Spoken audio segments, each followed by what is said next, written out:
Hi, folks. So this PowerPoint is looking at essential questions and helping you think about what makes a question essential, because not all questions are.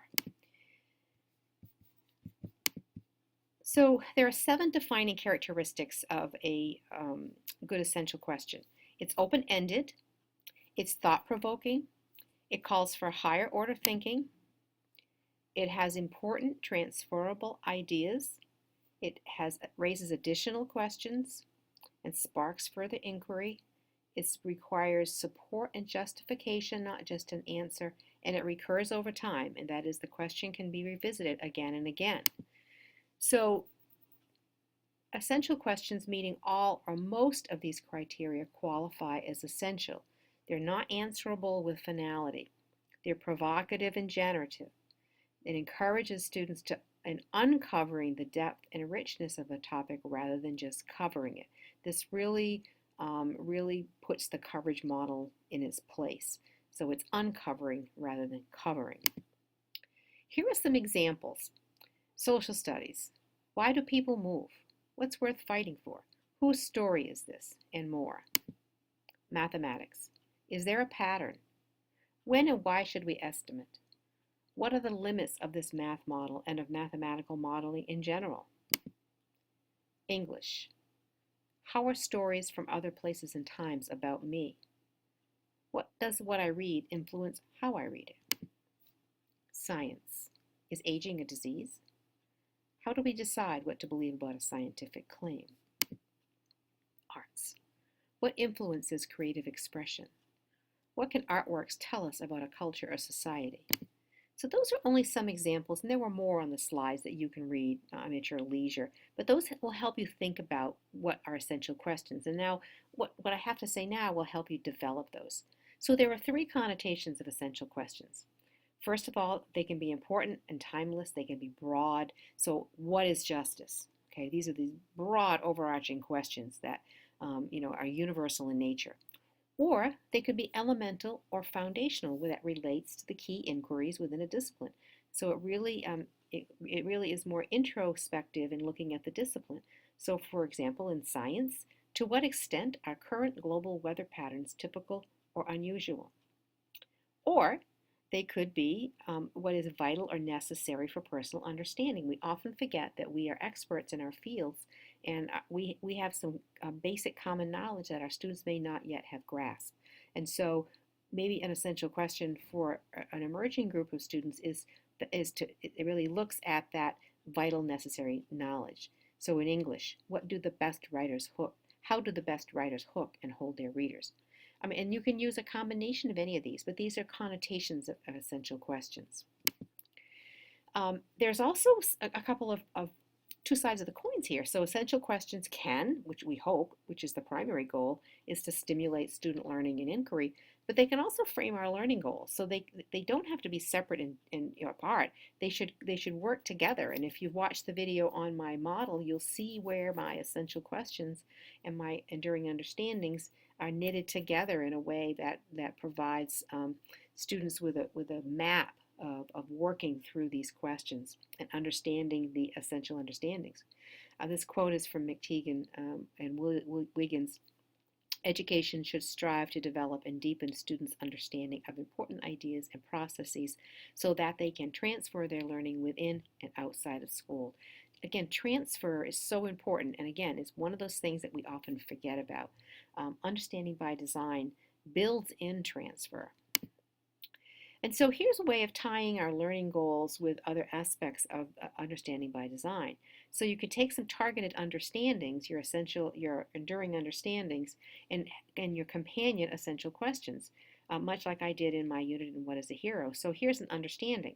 People have different dietary needs based on age, activity level, weight, and various health considerations. This is an enduring understanding one would want to take away from a unit that's based on dietary needs.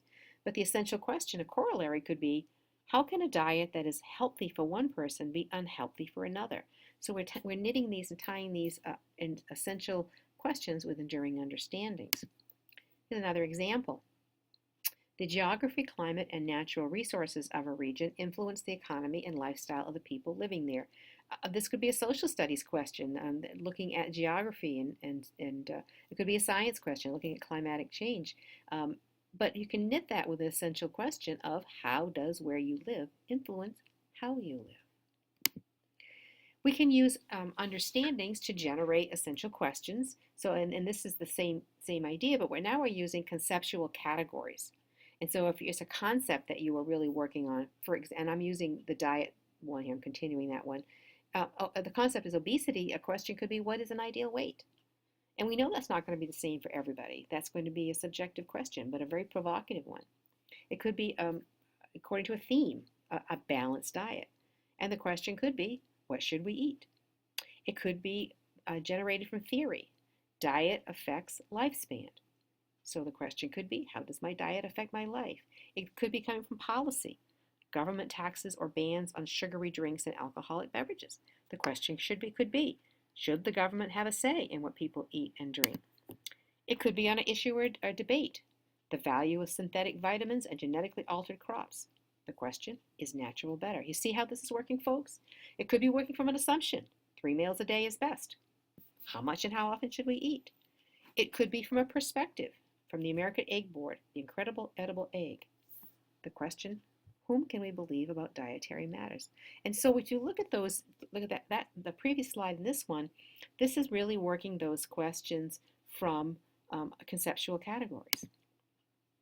It could be looking at size and scope. You could have an overarching question that you then narrow down to the topic that you are studying. So the overarching question could be, whose story is this? That could be an inquiry story for an entire unit.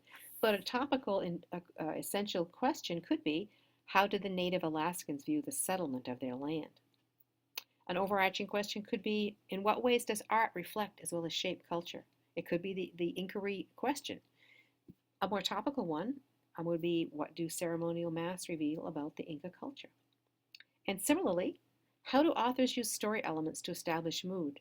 More topical, how does John Updike use setting to establish mood? So you can have this big overarching, or you can narrow it down to a topical essential question that really hones in on the topic being studied. You can use standards to generate essential questions. Here are 2 standards, and these are, one is Common Core State Standards for grade 8 math, and the Next Gen Science. I don't remember what the grade level is. But the standard is define, evaluate, and compare functions, use functions to model relationships between quantities. The essential question could be, is there a functional relationship in response to ambiguous data? Plan and carry out investigations to identify and the effect forces have on an object's shape and orientation. So there could be a couple of questions here. Could be more. These are the 2 we have. Why did this move that way? What distinct forces cause that effect? So you can use your standards to generate your questions, just like you use your standards to generate your learning outcomes. So when you use essential questions, it changes the rules for school.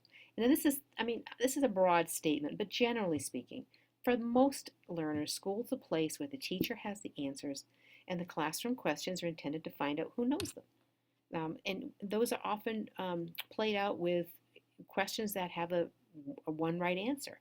We may say it doesn't have a one right answer, and we try to lead people to what we want them to say. But using essential questions takes us out of the realm of the teacher as the know-it-all, and it puts the students in the pilot seat, so to speak. So the teacher becomes a guide and encouraging students to uncover rather than just cover the idea being studied, the concept being studied, the question being looked at. So we have to think about the scope and sequence and the activities in which engage students in investigating the questions. And this is that part of the stage 3. So I'm sort of whetting your appetite here with ways to think about, because I know the questions like, well, this is all well and good, but how the heck am I going to get all this stuff into a unit? It really works well together, folks, believe me. I know right now it may seem that it's like all these individual pieces, but it does really flow together well, and everything complements one another, and it makes learning such a rich experience for students. So let's think about how this might play out over the course of a unit. So phase 1 might be in your pre-instructional planning and design, which is what you're doing. Given the essential questions, you'd want to assemble relevant but diverse texts, problems, experiences, whatever you need that would be used to extend and deepen inquiry about your essential questions. Phase two would be the initial posing of your question. It might not be the very first class, but at some point you're going to bring up these questions.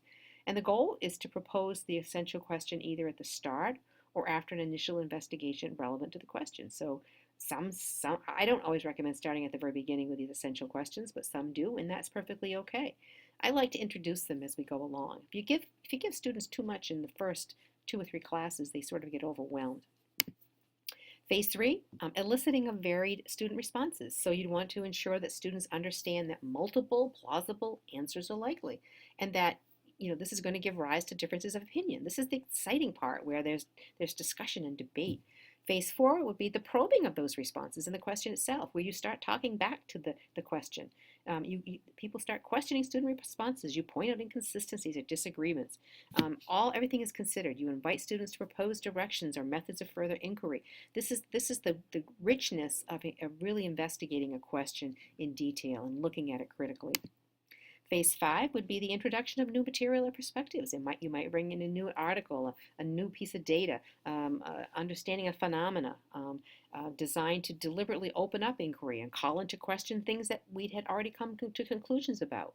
Phase six, an in-depth and sustained inquiry culminating in products or performance. And so this is that performance-based assessment where students are expected to explore the essential question, and the most promising responses be an in-depth investigation and discussion that is shared and analyzed. This could be the summative assessment. It could be a formative assessment. But the goal is to engage in this sustained inquiry.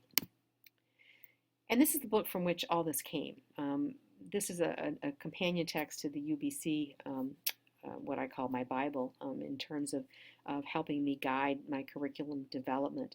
So that's a snapshot of essential questions. I hope that this PowerPoint helps you in thinking about the various ways of looking at essential questions, of constructing essential questions, and how they relate to your standards, your enduring understandings, and how you can use both of those criteria to generate essential standards and to knit or tie those essential standards back to the goals and the understandings. So with that, have a great day.